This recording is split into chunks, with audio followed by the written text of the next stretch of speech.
Here's a quick, no equipment necessary exercise alternative if it's just you and a hotel room and you're traveling, or you're at home and don't want to have any equipment. Here's what you can do. It's 4 exercises long and back to back. They should take you about 3 to 4 minutes to get through one time. And you can adjust the length of the entire workout based to what time you have. So if you only have 5 minutes, just maybe one time through.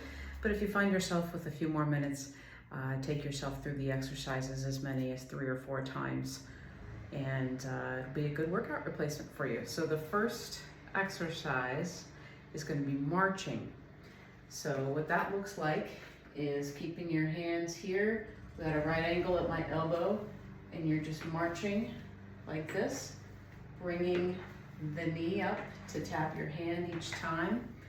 And you can either do this in place, or if you prefer to travel across the room, that's fine. Just getting those knees up to touch the hand each time.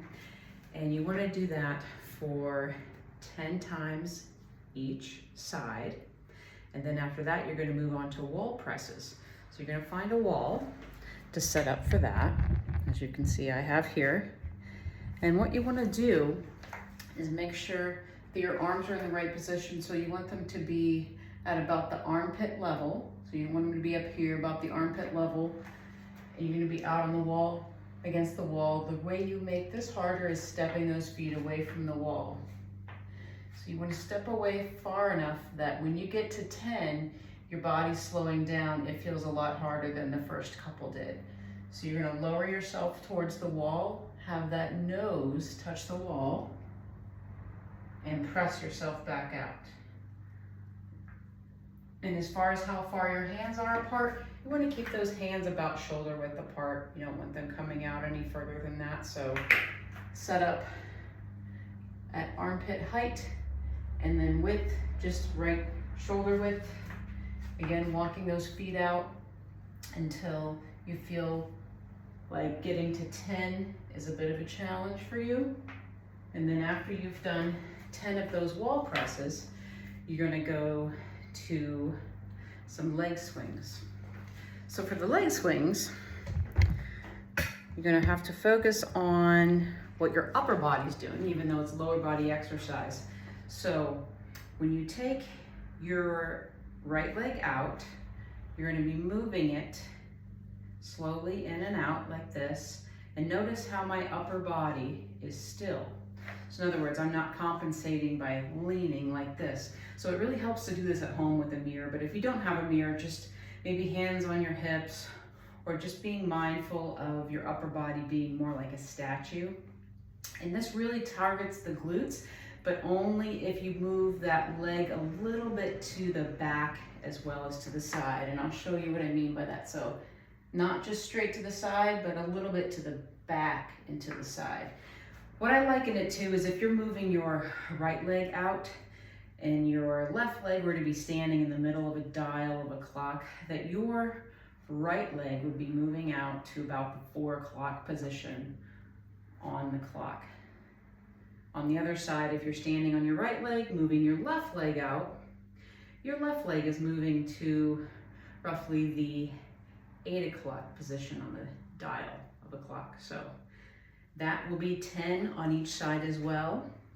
And I'll repeat these reps at the end as well to just remind you how many to do, but it's going to be 10 across the board, so that'll be easy for you to remember. The last exercise is going to be a chair squat, but it's a staggered stance chair squat. So I'll show you what I mean by that here. I'm going to be showing you what I'm doing on the chair. So you want to get seat so the crease of your butt is really kind of on the edge of the seat there. And then you're going to get those knees bent at about 90 degrees. And you're going to take one leg and step it about a half foot forward so that you're a little bit staggered. And I'll show you more specifically what I mean by that, a different view here. So what you can see is right here I have the feet together, and then I take that one foot and I step it out like that The foot that's closest to me is the foot right here that's doing the work, the foot closest to the chair, all right? And that foot that's closest to the chair is what actually performs the squat. So it's more like a one-sided exercise. So butt is on the crease of the chair, legs are at 90 degrees. We'll start using the right leg first. So that means the left leg does that little half step forward, and then the right leg is what you're gonna use to stand up. So when you stand up, you wanna think about all your weight and all your force driving through the bottom of that right foot. So it should feel like your right hip, your right thigh is doing much more work than your other leg. And then after you do 10 on one side, you're gonna switch. And so right leg will be forward, left leg will be closer to the chair. And like I said, that leg closer to the chair will do the work, standing up 10 on the left side, really driving through that leg closest to the chair, which is my left leg in this case. And that's it. So you'll be going through those 4 exercises 10 times each. Should take you 3 to 4 minutes one time around, and just do what you have time to do. All right, enjoy.